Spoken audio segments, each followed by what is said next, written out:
Hello to all the comic fans, Marvel geeks, and all the nerds in between. Welcome to another episode of the Vigilante Vibes podcast, where we talk all things Marvel, along with the other fandoms, but without the toxicity that's taken up way too much space in each and every fandom. I'm your host, Megan Nicole, and I have a very special guest.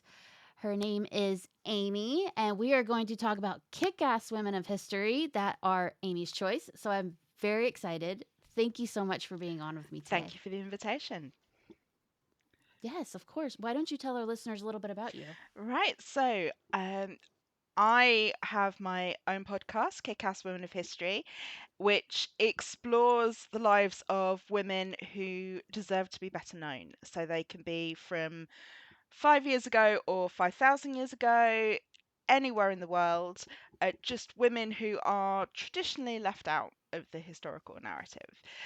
So that launched in January, and I've been really lucky. I've had guests from around the world talking about some really amazing women, and I've learnt so much just from hearing them talk about these people they've been researching and they're really passionate about.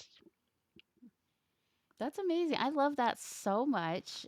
So, what are a few women that you are just like your guilty pleasure to talk about? That are the ones you just can't stop yourself that get brought up all the time? Ooh, and actually, this is a bit of a coincidence because it's the episode of the show that's going out this week is about a Mabel, a woman called Mabel Baltrop who founded a religious sect in Bedfordshire in the UK called the Panacea Society. And they used to send out little 1 inch strips of cloth that people could soak in water to create a cure all. They thought it would cure all diseases. They Oh, thought that their gardens, their grounds, were the original location of the Garden of Eden. And really, it oh, was just lots of middle class ladies being very nice and drinking tea, and it's the most British religious sect that has ever been,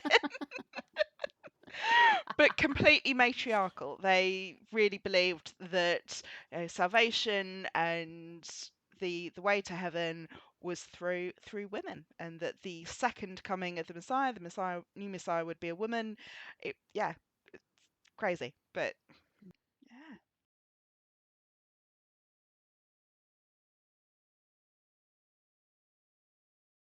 so you said that you had some kick-ass women of history to bring up today. Why don't we talk about them?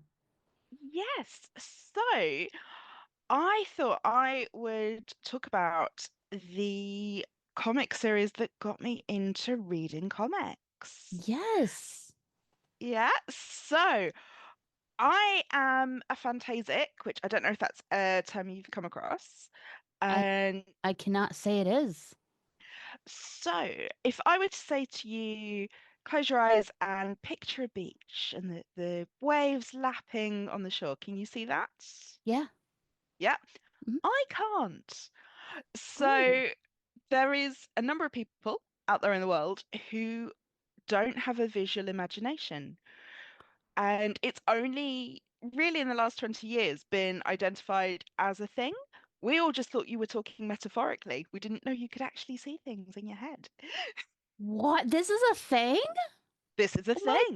gosh, I had no idea. Yeah. So there are people out there who don't have inner monologues, and there are some of us out here who just don't see things in our head and can't see in pictures. And for me, that always made it really hard to read comics, Yeah. Oh my which was gosh. so annoying because I am such a geek and multifaceted geek, and I wanted to read comics. I loved watching Spider-Man cartoons and Adam West, Batman running around. And so I wanted to read comics, but just couldn't get on with them because I couldn't cope with that visual medium. Wow. This is really mind-blowing. What? Oh my gosh.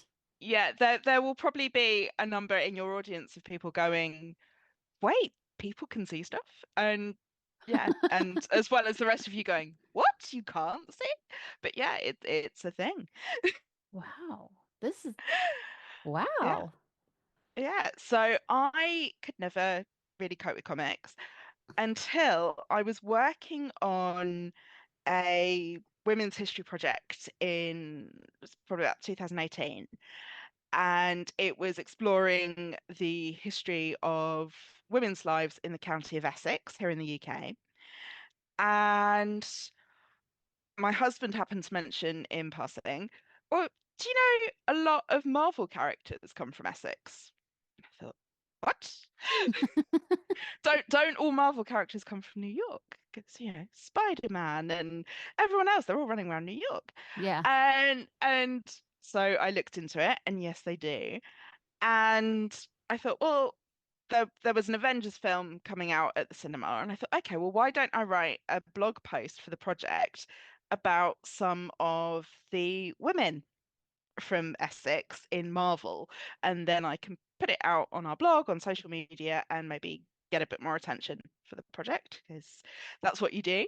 I Yeah. do the hustle. And so I thought, well, actually, if I'm going to do this, I'm going to need to read one of these comics. So I got hold of Captain Britain and MI13, and it was just so exciting to me and so interesting to me, having watched all the Marvel films with these very American heroes, to have this core of very British characters running around my country and doing all these superhero things. Wow. And yeah, and there's one character in particular, Faiza Hussein, who is Excalibur, and I thought that's who I might talk a little bit about today. Yes, I would love to. I think Excalibur was the first comic I ever read was an Excalibur comic. So I am so excited to hear all about it. Okay. So MI13 is a government department for British superheroes. So a bit like you have MI6 in James Bond with all the spies, and you have MI13, which is the superheroes. Yes. And it is led by Alistair Stewart, which is a character that Marvel may have lifted quite blatantly from Doctor Who. They tend to do that. Just ask DC. Yeah. So I think Marvel had rights to publish some Doctor Who comics back in the day, and this somehow became a sort of crossover character. So in Doctor Who, he's Alistair Lethbridge Stewart. In Marvel, it's Alistair Stewart, and Stewart spelled differently. But he sort of runs this department, and you've got all of these British heroes in it, and led by Captain Britain, which is Brian Braddock, who he and his twin sister Betsy Braddock are both from Essex as well, and Betsy is one of the X-Men, Yes. just the interconnectedness of all things Marvel. Obsessed with it. And and yeah, this series, which I think was originally supposed to tie in with Secret Wars, so it's all about the Skrull invasion, and it creates this new character, Faiza Hussein, who is from the city of Chelmsford in Essex, but of Pakistani descent. And she is a doctor. And through her encounter with the scroll, she ends up with the power to rearrange living things on a subatomic level, which makes healing them as a doctor a lot easier because she can just take people apart, fix what's wrong, put them all back together without it causing any issues. So great power to have about if you're going to be a superhero and a doctor. And it's really refreshing to read about her because she is a Muslim character, but it's not her defining characteristic. It's part of a sort of well-rounded personality. So you don't really get that representation very much in fictional characters for a British Muslim character. And actually, what is probably her defining characteristic, apart from her medicine and her love of science, is she is absolutely cricket obsessed.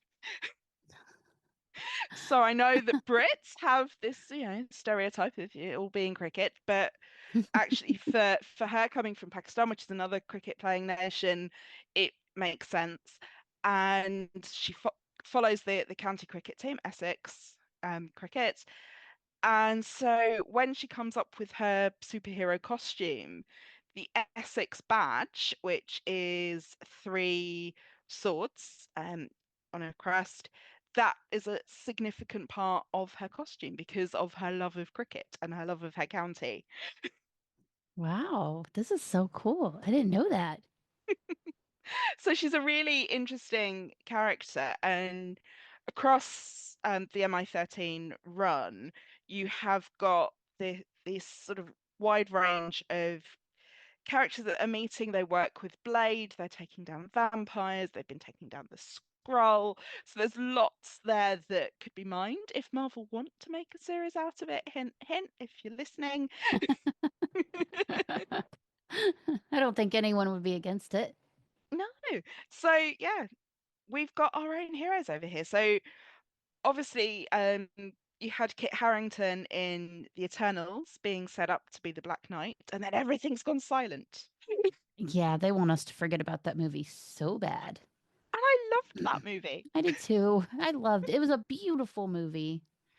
Yeah, and I think that's one of the things I like about Marvel as a studio is that they do experiment and they try new things. And some of them will reach a big audience, some of them might not. And does that really matter? And it really annoys me when you get this sort of toxic fandom complaining about things that actually not everything that Marvel produces has to be for you. Yeah, There exactly. is, a wide range of different people who love superheroes and love these comics, and not everything has to appeal to everyone, and you can pick and choose what you're interested in. And if Ms. Marvel or She-Hulk or whatever isn't your thing, that's fine. Just don't complain about it. Let the Yeah, people who would be interested enjoy it, and you go do your thing with Iron Man or whatever. exactly. Like with an incoming Ironheart series, there's so many people who are like, who asked for this? And I'm like, well, I did. Just because you didn't ask for it doesn't mean no one else did. And the trailer's fantastic Isn't for it that. though? My goodness. Yeah. So for MI13, do you have any fan casts in mind for like Captain Britain or anyone? Ooh. Now, this again comes back to the Fantasia because it's really hard to sort of pick the Oh, that's actors right. in That's roles. right. But ooh, who could it be? And would you go for having the twins? Could you have Brian and Betsy? Who would be a good double Oh, cast for that? I So always we, thought, I think the world thinks that Henry Cavill is the right choice for Captain Britain. And yeah, I think he would be perfect, but like, isn't it like a little too on the nose? yeah, he is very sort of clean cut, which is why he was such a good cast as Superman. Yeah. Even though, and I know that it's the wrong fandom, No, you're but fine. I like DC too. that movie was so boring. Which one? Superman. Which one? Man of Steel? Yeah, Oh, oh yeah. God, it was so dull. I really enjoyed it, but I am a sucker for an origin story. I have heard a lot of people say it was boring, and it's like, that's okay. I get it. I totally get it. But the I new just, Superman, mm, yeah, that looks good. yeah. I'm struggling to get excited. I think just because Christopher Reeve was so good, Yeah, I and then get that. we've had all these, quite entertaining, fun TV shows where you had, Dean Cain in the 90s. You had Smallville. You've had Superman and Lois recently. So you've got all of this. Do we really need another Superman? Does anyone care at this point? I But they think will do, and so. it will make money. I think so, and especially with the characters that are in the movie, I think will lead to more for like Hawk Girl or Guy Gardner. It seems like they're putting him in there just to lead to lanterns and all that. So Yeah, I think it makes sense. I think it's going to be the thing that the movie that kind of is like the bud, and then it just kind of flowers out for Yeah. DC. Yeah. No, it will, and it'll be great, and I'll go and see it with everyone else and But I get enjoy it, it. I'm It's sure. another Superman movie. I get it. Yeah. And, we all probably did that a little bit when Tom Holland was first announced as Spider-Man. Do we need another Spider-Man? And he's the I best Spider-Man. I didn't. I have Spider-Man tattooed on me. I am obsessed. I'll take whatever you give me. Oh, But I did feel that way every time there's another Batman. I'm like, do we need another one? Can we take some time apart? oh, and I am gonna get so much flack for saying this publicly. Adam West, the best Batman. Adam West, really? Well, Oh, he did in amazing. in the UK, they used to repeat Adam West Batman every school holidays in the 80s and Oh, 90s. So it would be on, because our school holidays are a bit different to yours in the States. So in the summer, we only get 6 weeks, oh, but we get more off. We get 2 weeks at Christmas, we get 2 weeks at Easter, and we have sort of two three weeks one on week. Easter. We get Yeah. nothing. And we get Nothing. three 1 week holidays dotted in between them all as well. So we get probably about the same amount of holiday generally, but it's more spread out across the year, Yeah. which is nice. But yeah, for the 6 weeks of the summer holiday, you would have Batman every day for entertaining the kids at home. And so yeah, we all grew up watching it. And because I didn't read the comics and Hmm. didn't have the sort of the Dark Knight, the brooding Yeah. hero that he is in the original source material, to me, Batman is running around in tights with pow, splat, kaboom. That's Yeah. Batman. Yeah. I think every iteration of Batman brings something so different to the character. I mean, one of my favorites is Robert Pattinson. And I get it. Like, not many people were like, "Oh my God, he's amazing." But I was like, that's Detective Batman to me. That I like that. So I think Yeah, it's really what you're into. But they all did a really amazing job. yeah, but Adam West the best. Oh, I didn't. I'm learning so much today. That's so cool. This is so exciting. But yeah, anyway, fan casting Captain Britain. Ooh. Um, what about I've forgotten his name. Thomas. Oh, little actor guy was the little boy in Love Actually. Who do I mean? Oh, oh, dang it. Now I need to know. Bro, yeah, you know who I mean. Yeah, love I'm looking it actually. up. Oh, I know that little bastard's name. Thomas Brody Sangster. Yeah, that could be quite an interesting cast. That wouldn't be bad. I am curious what they're gonna do with him because he's like right there. He's not doing anything, so like Yeah, might as well. For Betsy, it really depends on who's Captain Braddock, but I mean, you could really go anyone with her. Like yeah, Ella Hunt, Amelia Jones. For both of them, I want a really unknown actor or more underrated. So I think your idea for Captain Britain makes the most sense. yeah.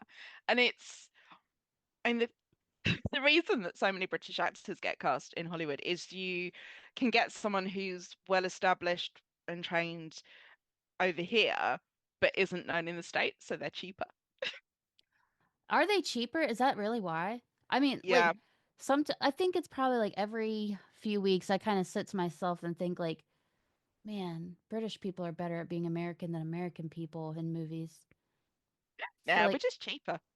oh, I didn't. Well, you guys also are doing better. Like Charlie Hunnam, the thing that I would do for that man, I am obsessed with him. And I found out like a year ago he's British. I had no idea. No idea. I thought in King Arthur he was just that good of an actor. So, No, no, we've got a lot of them that are out there flying under the radar. Charlie Cox really he really confused a lot of people when Daredevil Born Again came out. Yeah, and he suddenly got a British accent in the interviews. Where did that come Yeah, from? they're like, "What is he doing? Is this like an acting thing?" No, he's Yeah. British. Come But on. of course, he and Andrew Garfield were roommates as students. And Robert Pattinson, all three of Yeah, them. Yeah, yeah. that is a house I want to visit. So yeah, Batman, Spider-Man, and Daredevil all live together. It's so weird. We got to get Robert Pattinson somewhere in the MCU. Although, would he want another franchise after Batman and Twilight and Potter? He's done a lot of those, and He he doesn't has. seem to enjoy it. I don't think he enjoyed Twilight. He loves being Batman, but I think he's as frustrated as the fans are because we're not getting the Batman 2. There's no way it's happening. And if it does, No. I'll eat my words, but it's not happening. So, um, I think he's frustrated by that. But just because an actor is cast in the MCU doesn't mean they have to be a hero at all. Like there are side characters that aren't heroes, like Ned Leeds or Aunt May, that kind of thing. So I think Yeah. I would rather see him as like a human character, not like a superhero character. Yeah, that could be interesting. Yeah, I feel like they don't do that enough. No. Well, it's like Martin Freeman in Black Panther.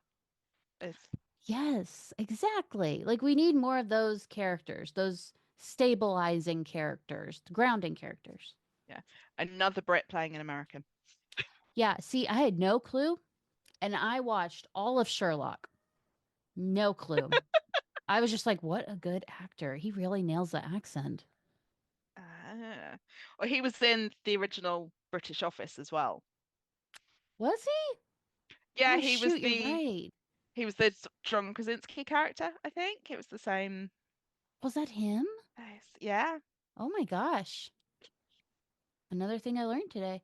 I watched like two episodes of the British one, and I was like, I've seen like the whole American episode, and it's like line for line the same. So I was like, do I really need to watch it? Fair enough. Yeah. Oh my gosh, that's so cool. Yeah, you Um, British people are just kind of taking over, and I'm okay with it because like the Americans aren't doing that great. So by all means, play Batman, Adam West Batman every single day. We're good.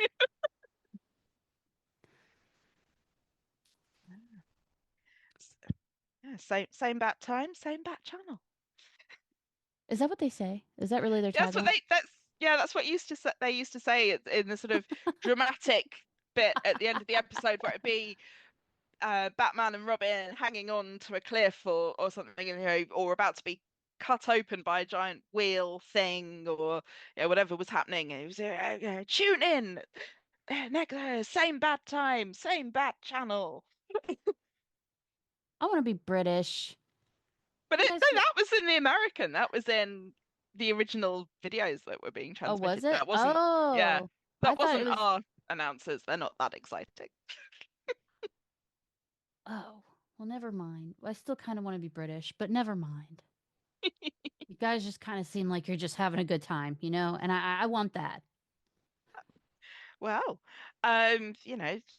see what happens with this MI13 series that we're pitching. That's true. This is You the practice your accent, you never know. one time me and my best friend, we talked for an entire weekend in a British accent because we're like, I bet we can do it.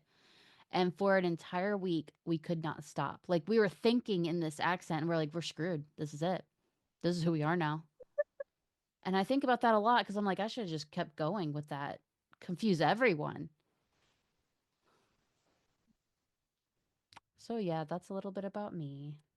I think the thing is, I mean, America obviously is enormous and has lots of different accents. So we over here we tend to talk about American accents, but not really differentiate in our heads between the Southern accent and the city accents, and the fact they can be so different because it's just that sort of Hollywood standard that everyone speaks. But it's the same here in the UK, except we're a much smaller country. So you can go half an hour down the road and someone will have a completely different accent. Yeah, I've seen that before. I'm a big UFC fan, so there are a lot of fighters there that are like, "Oh, I'm from the UK." I'm like, "Are you sure? I, are you sure? Because you sound very, very different from the others." And it's kind of wild because there's so many different accents from such a small country. Yeah.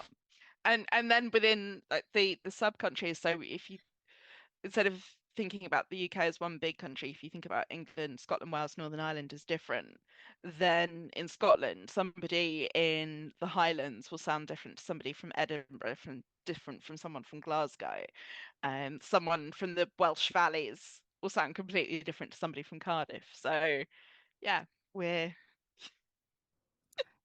a country of many accents and dialects. Do you guys ever look at someone's accent and you're like, ugh, do Oh you? yeah, we've got horrible stereotypes about accents from different places. Good. So that's a worldwide thing. Yeah, Beautiful. yeah, So back onto Kick-Ass Women of History.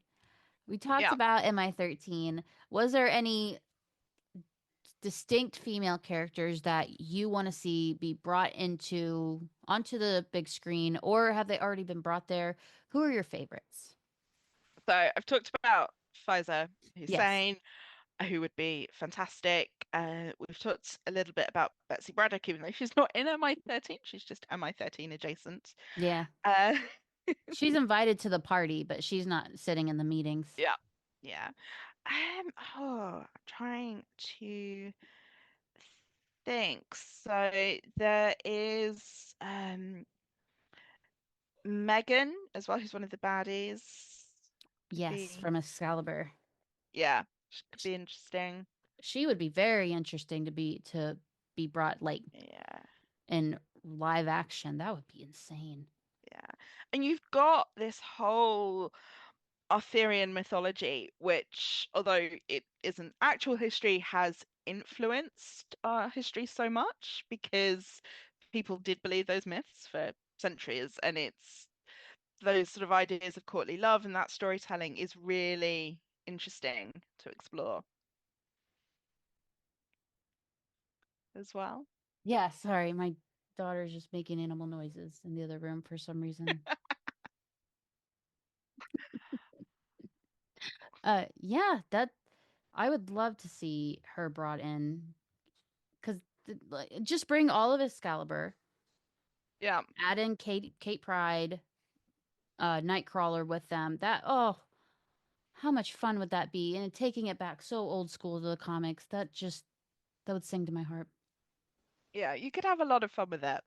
And I think it would creating a sort of British Marvel verse could be really interesting because it wouldn't have to attach to the MCU, which is getting very big and very convoluted. It could exist in its own bubble and do its own thing, and then characters be brought over to America or the American ones popping over to Britain as the story works, but you're not having to shoehorn in if you have it as a separate stream, Yeah, maybe. yeah, I agree. I think it'd be pretty cool. I mean, why not? There's so many British characters. You already they had like their one token British character who was Peggy Oh Carter, yes, who and they we absolutely love, always will. they used Agent her. Carter deserved at least another series. I liked Agent Carter. And Marvel was like, we have a British character, so you know what we're gonna do? We are only gonna use this one British character. It's like no one Yep. asked you to do that, though. You could have just given us a little bit more. My goodness. And I did like the what if around Peggy Carter with her as Captain Britain. That was fun. I was very confused about how they did that because usually the What If comics, they're not all connected. They're just kind of off the wall ideas. But with this one, they brought it all together with Peggy being the constant of each one, and that was very confusing, but I think they pulled it off really well. Yeah. And it was nice to see it in live action as well with Doctor Strange. Oh yeah. for the littlest time we got.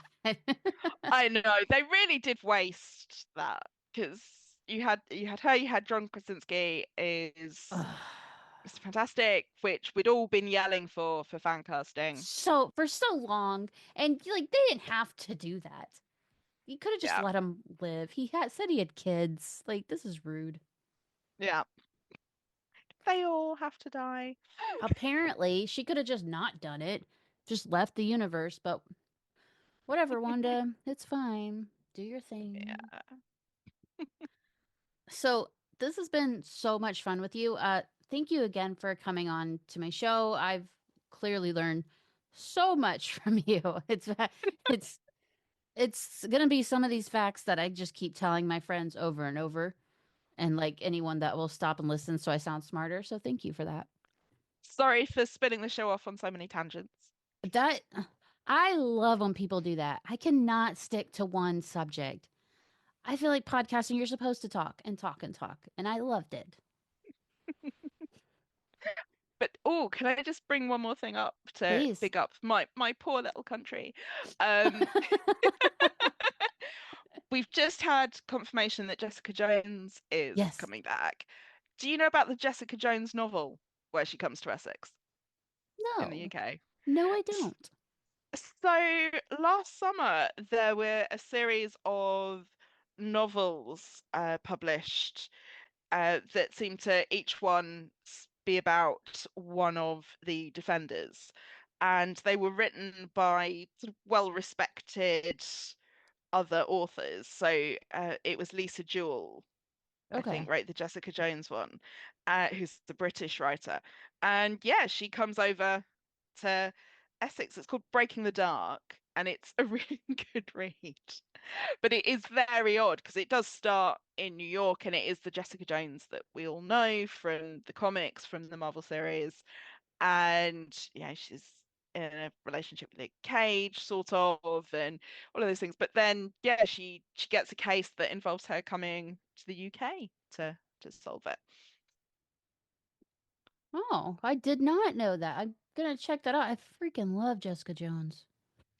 I know it's because I wouldn't normally pick it up, but because I love the character so much, and it sort of came up on my Amazon Kindle recommended Yeah, reads thing. I was like, well, okay, it's on offer, 99p. I'll get that. they know how to get you with those They do. recommendations. My goodness. But yeah, I'll definitely check that out. That's really cool. Okay. So I So, will stop talking now. no, you're fine.